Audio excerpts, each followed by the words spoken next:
नमस्कार, मैं अभय कुमार सिंह एक बार फिर से आपका स्वागत करता हूं मेडिकल उपचार चैनल पे। आज का जो टॉपिक है वो काफ़ी लंबे टाइम के बाद आया है, जिसका नाम है मायोकार्डियल इन्फ्रैक्शन।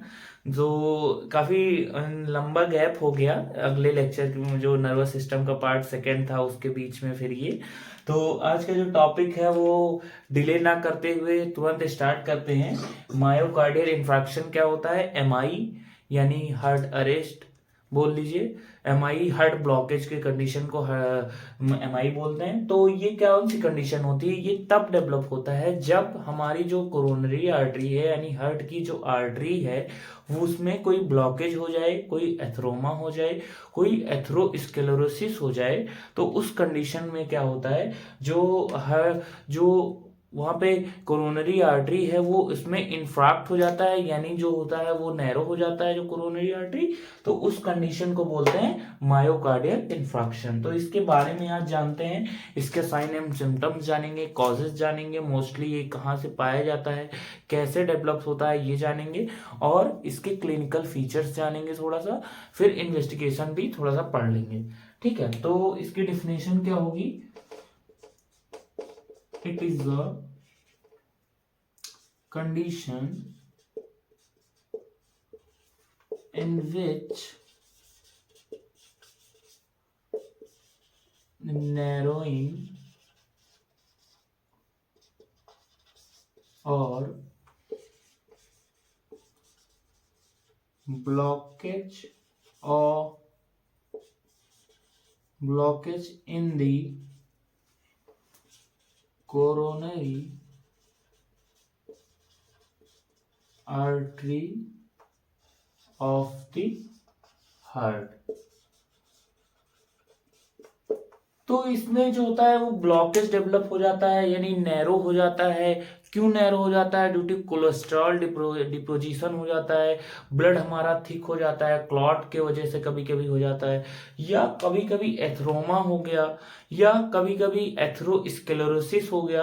तो इस सारी कंडीशन में क्या होता है, ऐसी condition MI myocardial infection develop होता है जब नैरोइंग हो जाता है, यानी जो कोरोनरी आर्टरी है वो नैरो हो जाता है, वहां पे ऑब्स्ट्रक्शन डेवलप हो जाता है। जो ब्लड फ्लो है प्रॉपर तरीके से वो जो प्रॉपर तरीके से हार्ट में या डिफरेंट डिफरेंट ऑर्गन्स में प्रॉपर तरीके से जब ब्लड फ्लो नहीं हो पाता है, तब फिर क्या होता है, कोरोनरी आर्टरी यानी कोरोनरी आर्टरी नैरो हो जाती है। तो उस कंडीशन में एमआई डेवलप हो जाती है। तो इसमें क्या होता है, ये मोस्टली कहां पाया जाता है? It most common in USA. मतलब अमेरिका में आप देखेंगे 30 से 35%, 30 to 35% मेनली जो ये केसेस हैं एमआई की केसेस, और मेनली अमेरिका में देखा गया है। अमेरिका में क्या होता है कि कोलेस्ट्रॉल, जो पेशेंट में कोलेस्ट्रॉल डिपोजिशन होता है जिसके वजह से जो आर्टरी होती है, कोरोनरी आर्टरी जो कि हार्ट की है, वो नैरो हो जाता है, वहाँ पे ब्लॉकेज डेवलप हो जाता है, वहाँ पे ऑब्स्ट्रक्शन डेवलप होता है, जिसके वजह से हार्ट ब्लॉक की कंडीशन डेवलप हो जाती है, यानी मायोकार्डियल इन्फ्रैक्शन की कंडीशन डेवलप हो जाती है। तो ये सारी जो है वो इसके इंट्रो हैं। अब इसका जो क्लिनिकल फीचर्स यानी कॉजेज या क्लिनिकल फीचर्स देखें, तो इसके जो कॉजेज हैं, कॉजेज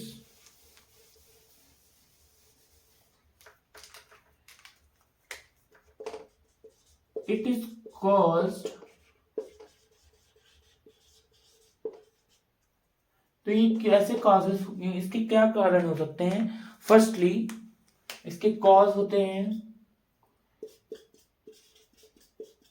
फैटी डाइट और oily food. Second, smoking. Third, deposition of cholesterol.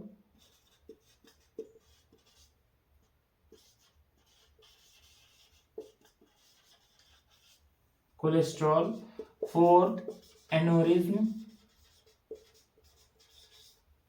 तो ये सारी जो कंडीशन है वो डेवलप हो सकती हैं, इसके वजह से जो होता है एमआई डेवलप हो जाता है। तो नैरोइंग मतलब कोरोनरी आर्टरी जो होता है नैरो हो जाता है। अब इसके क्लिनिकल फीचर्स क्या होते हैं, क्लिनिकल फीचर्स में साइन एंड सिम्टम्स क्या पढ़ेंगे। साइन एंड सिम्टम्स जो होता है वो यहाँ से शुरू होता है कि मायोकार्डियल इंफ्रैक्शन में जो मेनली हम लोग देखेंगे, पेशेंट को प्रोफ्यूज स्वेटनिंग आएगी। पेशेंट को प्रोफ्यूज स्वेटनिंग मतलब नाइट में, रात के टाइम भी एक्स्ट्रा स्वेट आएगा। पेशेंट डिजीनेस होगा, पेल्पिटेशन होगा, वेंट्रिकुलर फिब्रिलेशन डेवलप होगा, एन्यूरिज्म डेवलप होगा। पेशेंट को मतलब ब्रेडिकार्डिया में जा सकता है पेशेंट, या टैकीकार्डिया की कंडीशन भी डेवलप हो जाती है कभी कभी, या फिर कोई ऐसा ऑब्स्ट्रक्शन हो, सिनकोप्स की भी डेवलप हो सकती है, फेंटनेस आ सकती है। सिनकोप्स मतलब सडन फेंटनेस। तो ये सारे जो साइन एंड सिम्टम्स हैं वो देखेंगे क्लिनिकल फीचर्स में। क्लिनिकल फीचर्स पढ़ लेते हैं। क्लिनिकल फीचर्स, क्लिनिकल फीचर्स में साइन में क्या देखेंगे, साइन में प्रोफ्यूज स्वेटनिंग,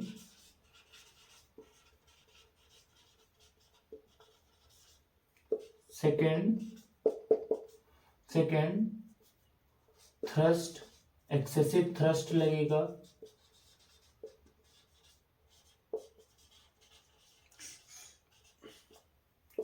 थर्ड, डिस्पनिया की कंडीशन भी डेवलप होती है।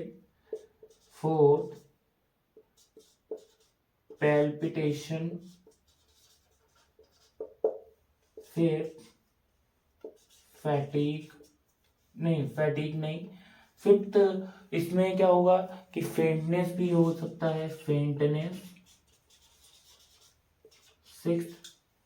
सिक्स जो होगा इसमें एमआई की कंडीशन में जो पेन होता है उसकी जो इंटेंसिटी होती है वो एंजाइना के कंपैरिजन में ज़्यादा लॉन्ग होती है, यानी और ज़्यादा हाई तरीके से, मतलब बहुत ज़्यादा तगड़ा वाला पेन होता है।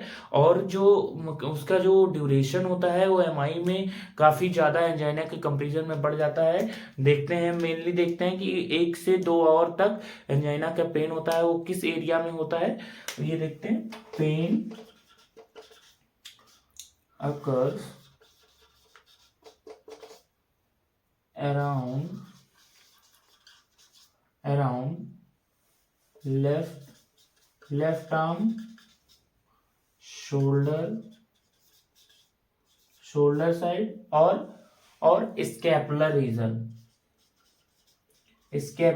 रीजन पे भी ये सारे जो पेन होते हैं वो डेवलप होते हैं। यानी पेन जो होता है वो रिफर्ड होता है, कोनिकल शेप में होता है, यानी स्टार्ट यहाँ से होता है, फिर जॉ तक जाता है, जॉ से फिर पीछे जो होता है वो स्कैपुला तक, स्कैपुला से ये सारे जो होता है वो ट्रायंगल में बनाते हैं। जो पेन होता है वो बहुत ही ज़्यादा इंटेंसिटी का होता है, यानी बहुत ही तेज से पेन करता है। तो उस कंडीशन में पेशेंट को कभी कभी क्या दिक्कतें आती हैं, पेशेंट बहुत ज़्यादा गर्मी लगती है, बहुत ज़्यादा उसकी स्वेटनिंग होगी, और कभी कभी होता है पेशेंट बेहोश भी हो जाता है। तो ये ऐसी कंडीशन डेवलप हो सकती हैं। अब इसके जो सिम्टम्स होते हैं वो क्या क्या होते हैं ये देखते हैं। सिम्टम्स में बाइलेटरल क्रेप्टेशंस हो सकते हैं। सिम्टम्स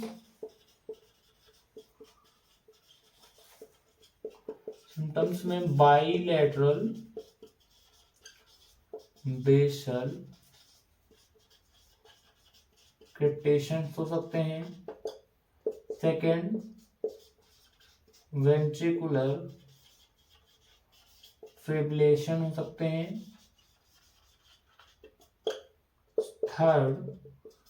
थर्ड क्या हो सकता है, डिस्पनिया हो सकता है। फोर्थ क्या हो सकता है, डिस्पनिया हो सकता है। फोर्थ क्या हो सकता है, पैल्पिटेशंस हो सकता है। फिफ्थ क्या हो सकता है, टैकीकार्डिया हो सकता है,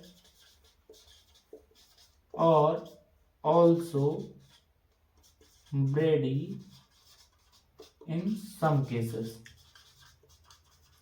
कुछ केस में जो होता है वो ब्रेडिकार्डिया की कंडीशन भी हो सकती है, और इसमें बीपी फॉल भी कर जाता है। तो तो ऐसी कंडीशन डेवलप हो सकती है। अब इसमें क्या होता है, इसके जो फिर क्लिनिकल फीचर्स हम लोग पढ़ लिए हैं। अब ये इन्वेस्टिगेशंस क्या क्या हो सकते हैं जो कि एमआई में इन्वेस्टिगेशन भी होंगे। तो एमआई में इन्वेस्टिगेशंस क्या क्या होंगे, सबसे पहला क्या इन्वेस्टिगेशन हुआ, इन्वेस्टिगेशन क्या क्या करवाएंगे, क्या क्या जांचें होंगी पेशेंट को ट्रीट करने के लिए, क्या क्या जांचें हो सकती हैं, मैनेजमेंट कैसे ट्रीट करेंगे उसका। तो इन्वेस्टिगेशन जो होगा वो यहाँ से शुरू होगा। सबसे पहले ईसीजी, सेकंड एबीजी करवाएंगे। एबीजी क्यों करवाएंगे, एबीजी इसलिए करवाएंगे क्योंकि यहाँ पे एसिडोसिस डेवलप हो सकती है। फोर्थ, इसका वाइटल्स चेक करेंगे, वाइटल्स चेक करेंगे। फिफ्थ, ब्लड शुगर भी चेक करेंगे, ब्लड शुगर यानी RBS. Sixth, lipid profile, lipid profile check करेंगे। Seventh, KFT. Eighth, CBC. CBC में क्या ल्यूकोसाइटोसिस हो जाता है, तो इसलिए सीबीसी चेक करेंगे। और ninth, viral marker. Tenth, tenth क्या होगा, वायरल मार्कर के बाद, वायरल मार्कर के बाद क्या होगा, यूरिन एग्जामिनेशन करवाएंगे। और इलेवेंथ में एंजियोग्राफी,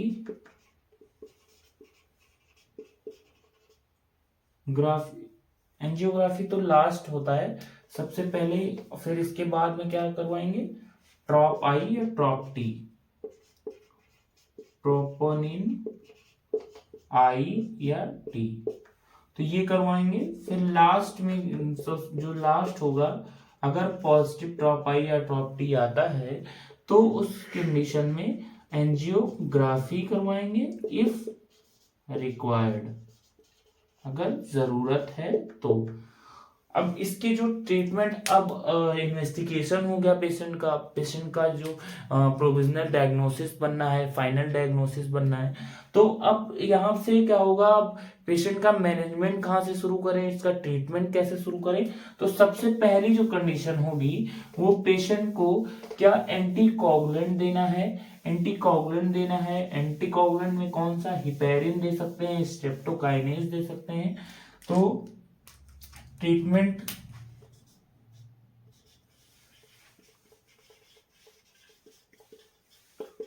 ट्रीटमेंट में सबसे पहला एंटीकोगुलेंट में क्या देंगे, low molecular weight, molecular heparin या एसटीके, स्ट्रेप्टोकाइनेस। मैं आपको बताता चलूं कि पेशेंट को जब एमआई होती है तो उसके 2 या 3 घंटे के अंदर अंदर अगर पेशेंट को एसटीके लगा दिया जाए तो जो क्लॉट्स की वजह से एमआई पड़ती है, वहां पे क्लॉट जो होता है वो जल्दी से डिसॉल्व हो जाता है, या हो सकता है पेशेंट फिर से क्योर कंडीशन में आ जाए। तो एसटीके लगाएंगे, स्ट्रेप्टोकाइनेस, इसको क्या बोलते हैं, स्ट्रेप्टोकाइनेस। अब थर्ड क्या लगाएंगे, थर्ड एंटी प्लेटलेट लगाएंगे यानी इकोस्प्रिन, इकोस्प्रिन। फोर्थ क्या लगाएंगे, ऑक्सीजन सेचुरेशन भी देंगे, अगर है तो जरूरत है तो ऑक्सीजन सेचुरेशन देंगे, ऑक्सीजन थेरेपी देंगे यानी सेचुरेशन थेरेपी। फिर फिफ्थ क्या है, इसमें बीटा ब्लॉकर देंगे, बीटा ब्लॉकर देंगे। सिक्स्थ क्या है, अब जो एमआई की कंडीशन है उसमें एंटीबायोटिक भी कुछ देते हैं। एंटीबायोटिक कौन सा दे सकते हैं, एंटीबायोटिक जो सबसे अच्छी है एमआई की कंडीशन में वो पेनिसिलिन ग्रुप की दे सकते हैं, पेनिसिलिन और एमॉक्स, और पेनिसिलिन ग्रुप की दे सकते हैं। और किसके लिए, सिफेलोस्पोरिन, स्पोरिन्स की दे सकते हैं।